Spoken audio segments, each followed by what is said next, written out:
How to get some added value from your purchase of the MH-60 pack of Seahawk helicopters by Miltech and Blackbird.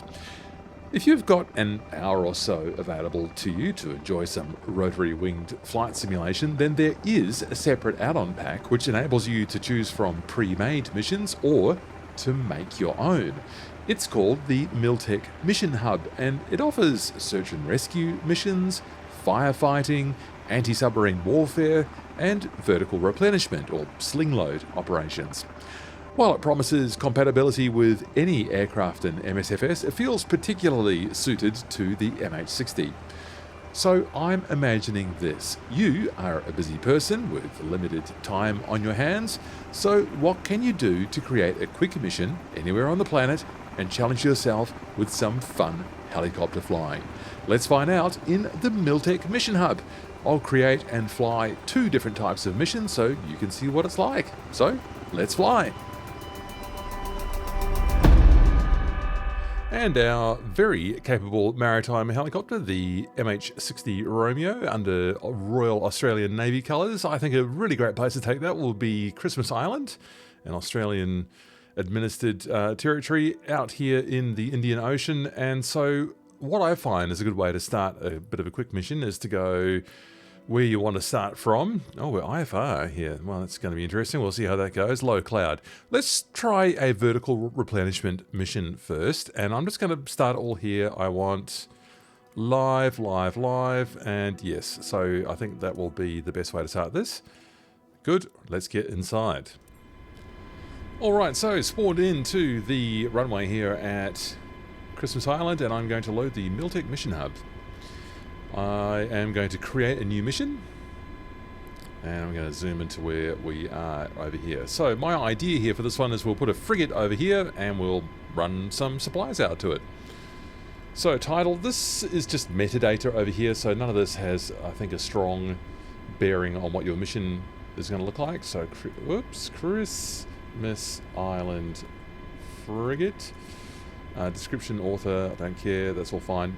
As I say, this does not have a strong bearing on how it turns out. So, difficulty normal again, this is all just metadata really. I want live date and time, not the 1st of May. And I want live weather. Okay, I think that all looks fine. So, let's start building this mission up. So I'm going to put a ship out here that we're going to take some supplies to. So world ship, and we'll make it a frigate, not a US Coast Guard cutter down here. That'll do, type 23 frigate. Orientation is the direction it's going. I'll just put it into the wind 110. I'll make it just go very slowly so it doesn't sort of drift out of our area. Ship spawn, I don't want to start on the ship, so that's going to be none. And the ship is the HMS ship. So we leave that there. Right, now, we work backwards here. So, what's one way to work? It makes sense to me. We're going to have an activity here, and the activity is going to be sling-load end.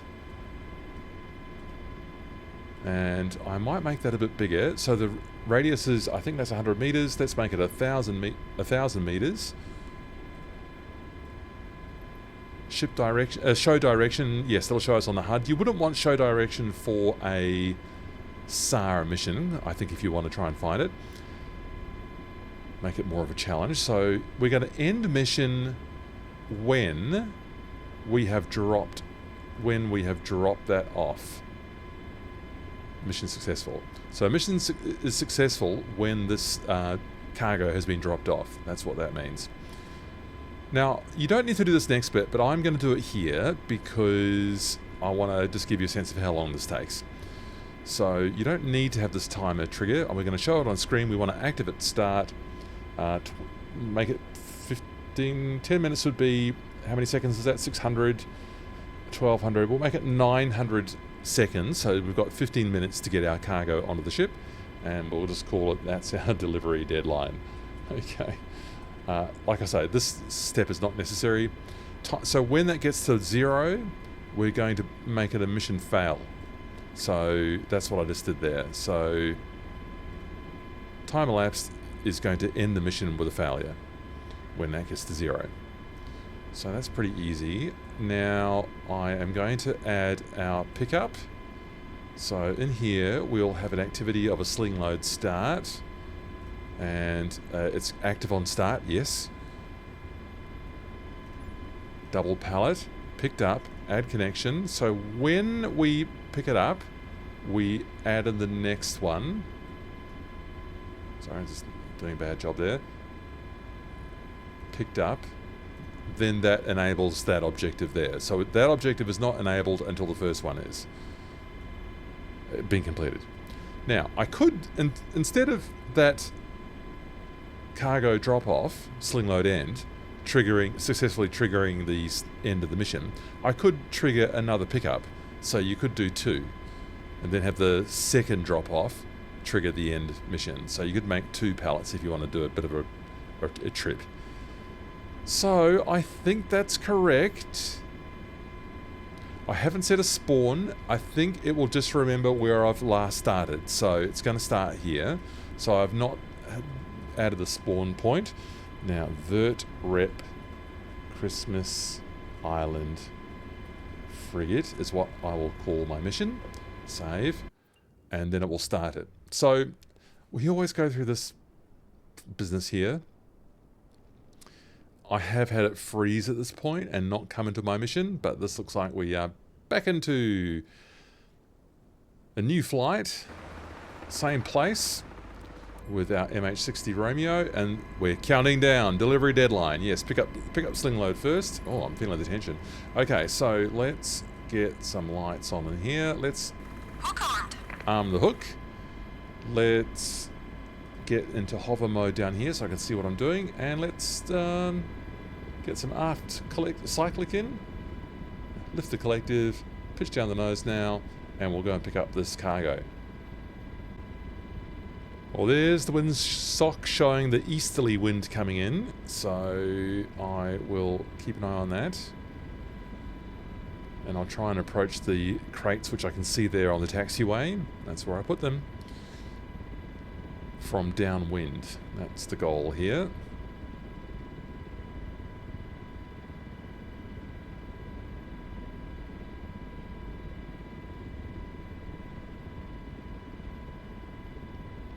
So I do like the hover instrument in the Miltech MH-60.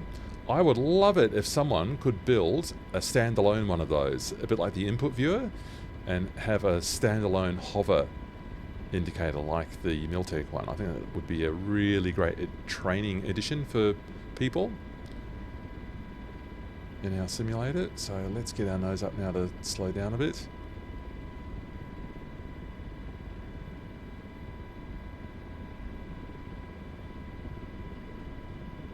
Put it a little bit low here. A little bit far back.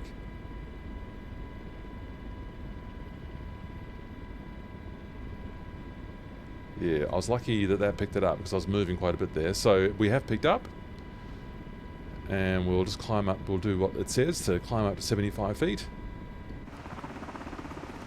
Nice. So the crew chief's voices turned out to be so unpopular that they've all been turned off now, which I kind of regret because I found it useful. I thought the implementation could have been a bit better with those voices.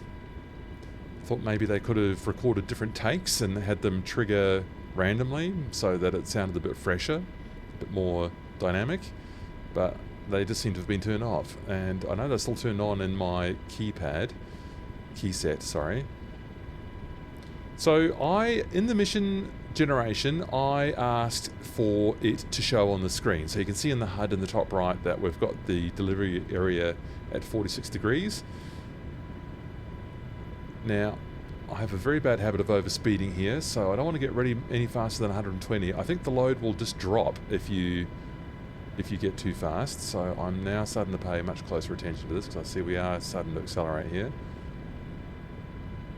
Lowering the collective, keeping the nose up, and there's the ship dead ahead.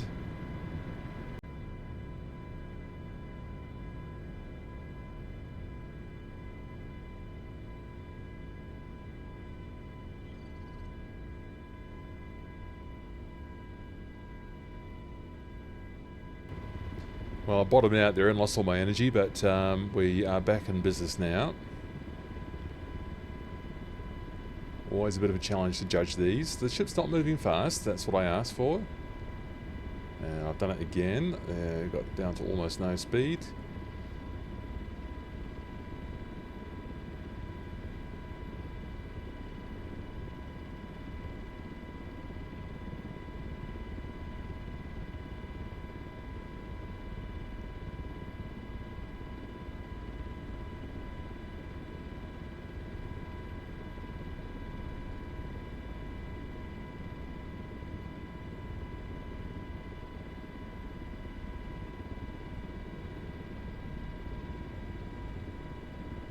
Alright, we did it. I feel I feel I was getting a bit low there at the end, but we have dropped it off and we did it in good time there. So you would double it, right? You would double the... If you wanted to do another load, you could just double the amount of time you gave yourself. But, I mean, you don't need to, as I said, you don't need to use that timer trigger. That was really just so that I could show you how long a mission like this would take. So you take that amount of time, double it, and then you can go back for another load and perfect your picking up and dropping off. So that was quite good. So let's go and try another design. And here I am back in the same starting point. So let's do another mission here. And we're going to create, this time I'm going to create a search and rescue. So we're going to call it SAR Christmas Island. I can put search and rescue in here, it doesn't really matter. This is fine. I want the current date and time. I'm going to go live weather again. Alright, so that's all done. So what shall we do here? This time, I would like us to start on a ship. So I'm going to put world ship, and I'm going to make this one the HMAS Adelaide. So I guess I'll call it that in here as well, HMAS Adelaide. And so we'll make it going into the wind, so about 110, and the ship speed I'm going to make very slow.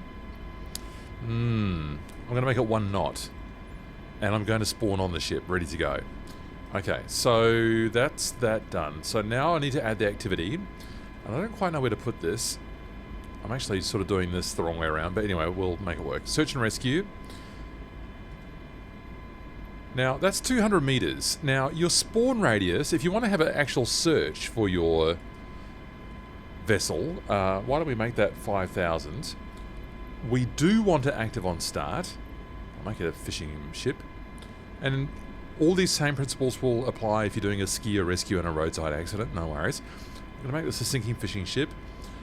A 5,000 meter spawn radius, so it will spawn somewhere inside there, but I do not want to show direction because I want to go looking for it. Show direction is off. Okay, so let's just get this.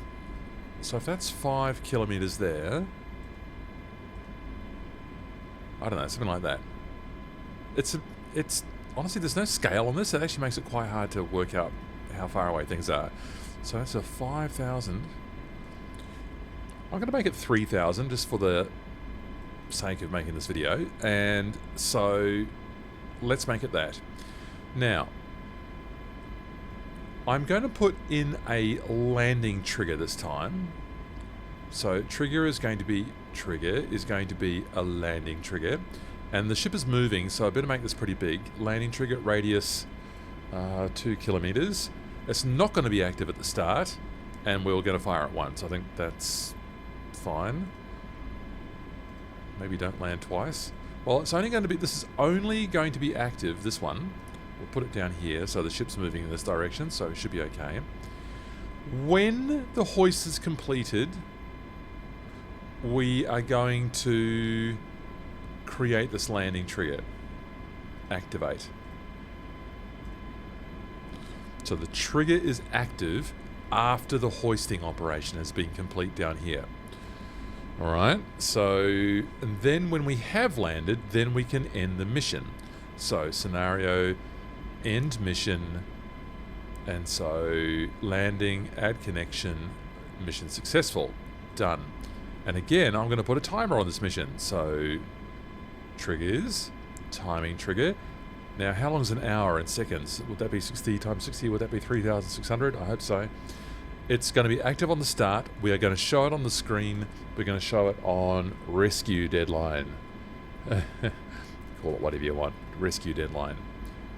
And when that time has elapsed, we are going to fail the mission. So I've got 60 minutes to complete this. I hope that's going to be enough. Maybe I'll move this in a bit. Now, something else that's going to make this a bit easier is if we put on a bit of a flight plan here. So, route. I'm going to put a point here. No. I'm going to put a point here. I'm going to put a point here. This is going to help me relocate the ship later. And I'm going to put a point at the start of the circle. And I'm going to put a point at the end of the circle. So we sort of know that we have to search inside here. You could do a search pattern. I'm moderately confident that we're actually going to see the vessel. Oh, mind you, it's pretty hazy. Maybe I'll just make this a bit smaller. 3 kilometers is fine. I'll deal with it. So that's there. That's the route. So that will be visible in the cockpit. So I think that's all fine. We are starting on the ship. And we have a landing trigger to trigger success. But that landing trigger is only triggered when the hoist operation is completed at the ship that we're rescuing. Whew. This is a simple mission. That's a simple mission. Alright, let's save and play. Yes, it's a bit unfortunate how the helicopter starts inside the vessel initially. Oh god, now it's rolling backwards. Quick, get inside. Okay.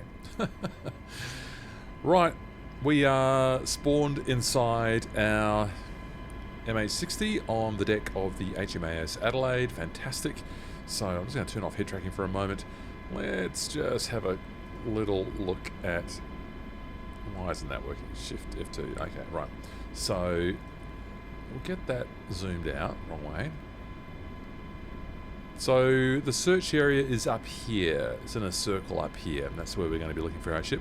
Now, does this look like realistic weather to you? I'm not quite sure that it is.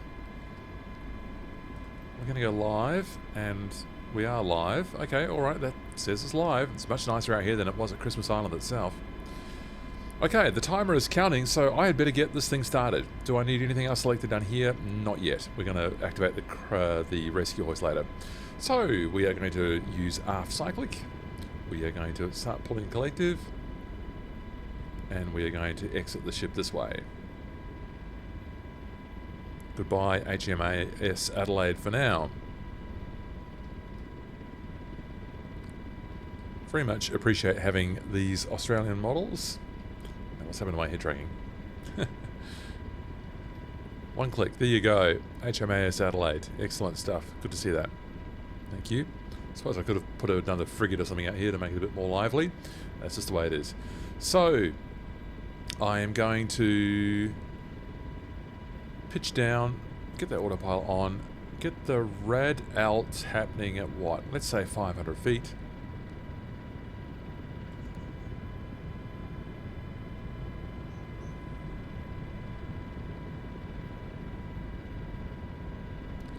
And we're on our way. 1 sec, it's itself sorted out. So there's the deadline up on the top right.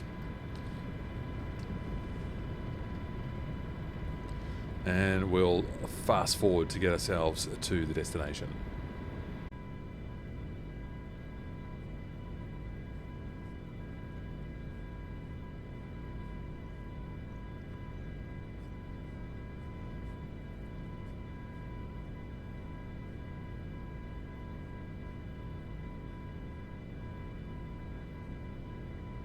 Well, as you might have seen pretty clearly, because I had show flare switched on for the search and rescue target, it was visible from a very great distance. It was visible almost from when I started the fast forward. If the weather were a bit more challenging with rain or limited visibility, that would have been a bit harder. I'm just feeling very slightly suspicious that it's spawned so close to the middle of what I think that circle would have been. Oh, it's a bit over to the other side, to be fair, I suppose. It's a bit more towards the far side. So what could have made that a bit more challenging is if I had made the search radius larger, and if I made the distance to the ship a bit greater. Let's do an arrival here. And it looks like we're kind of downwind.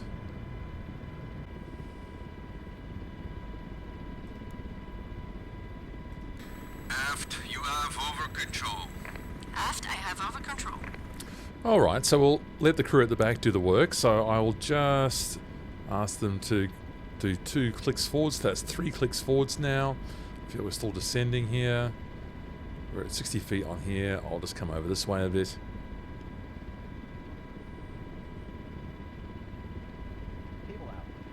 Cable out, says the very soft voice. So we'll just go back and back and back. I've got the hoist arm on a key here, so we'll just do that, and now we'll go down. Hoist coming down. Thank you.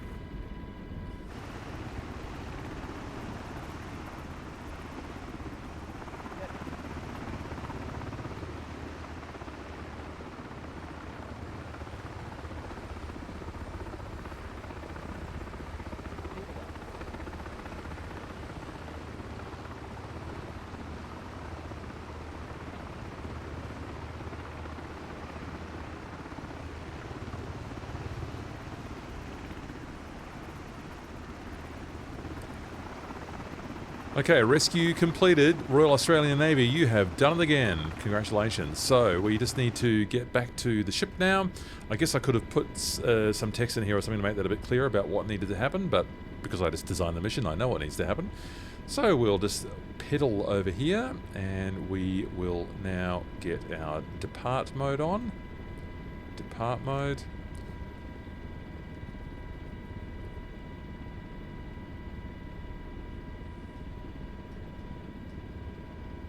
In fact, I can just see that Adelaide is on the horizon there, so this has been quite an easy mission. I'm using the waypoints that I put in, so I know the ship is likely to be maybe towards the closer of those 2 points there. Sadly, it is not possible to model any kind of moving navigation aid in MSFS 2024, so if you wanted to use TACAN or something like that, unfortunately, that simply is not in existence yet. So I used the points, and I put 2 points at where I thought the circle of the Adelaide might be, down at that end, and I put 2 big points down here where I thought the search area might be. And that turned out to be a pretty easy scenario. I think a larger search area would have been more fun, and a bit more of a distance to travel could have been more interesting as well. Anyway, let's get ourselves back to the Adelaide.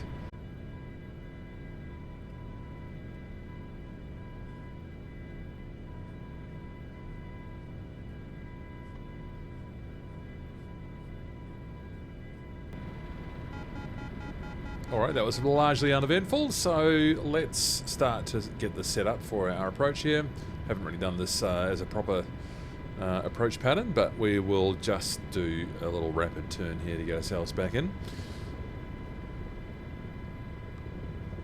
Lowering the collective and pulling up the cyclic. I should have come much more from downwind in order to make that a reasonable approach, I feel.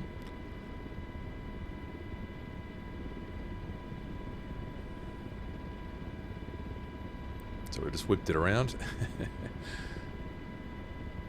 There we go. Thank you, faithful HMAS Adelaide. You've not gone too fast for me, so I've been able to keep up with you. And you're still within the 2 points that I put there on the map, so that's made that reasonably easy. Let's see if we can get into bay number 5 there. And so what we want to do here is we want to get to the forward end of that.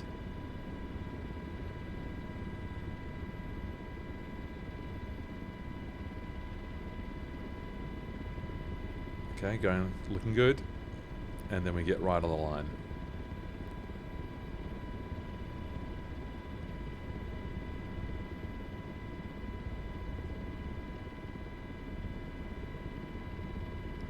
Oh, the ship is moving, so I've got to...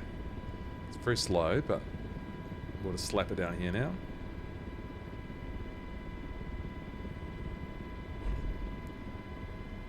And because I've landed, and because I've landed before the timer expired, we've got a mission successful.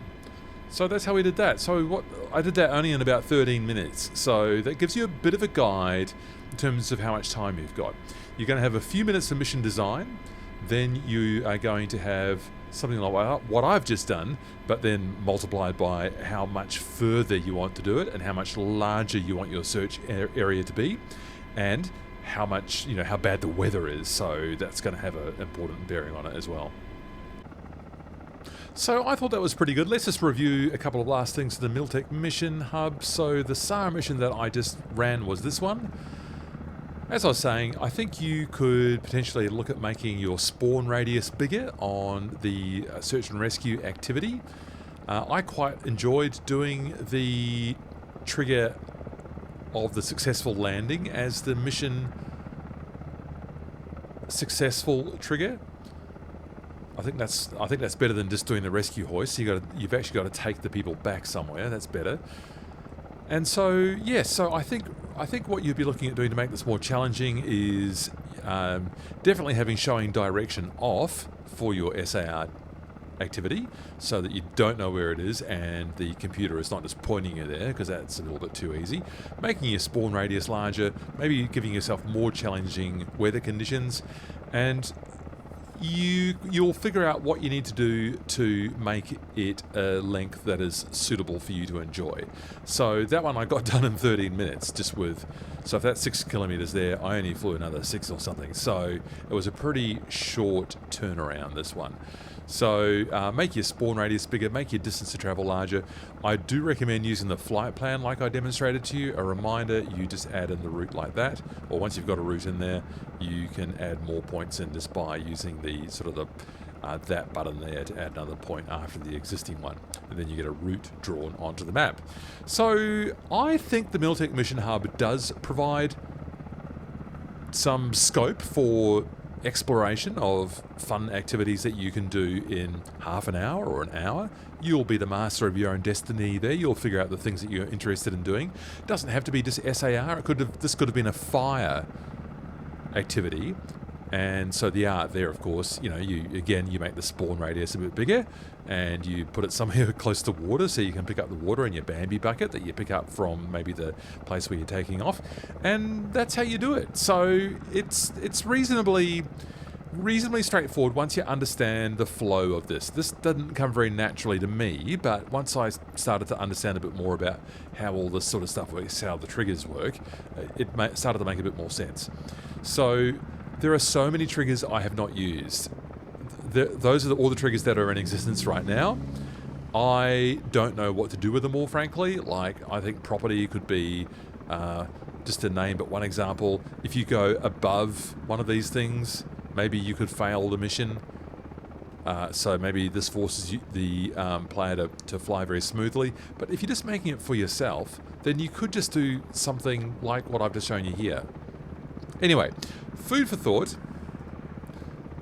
Oh, my helicopter's just fallen off the back of the Adelaide. That's not what we wanted. Where did you go, MH-60? The mission was going so well until then. Floating targets are always a little bit strange. One day we will master it in MSFS. Alright, I hope that was useful to you. Look forward to hearing your comments and your experience with missions in the Miltech Mission Hub. Hopefully not ending up in the sea like what I've just done. And I do look forward to catching you in another video real soon. See ya!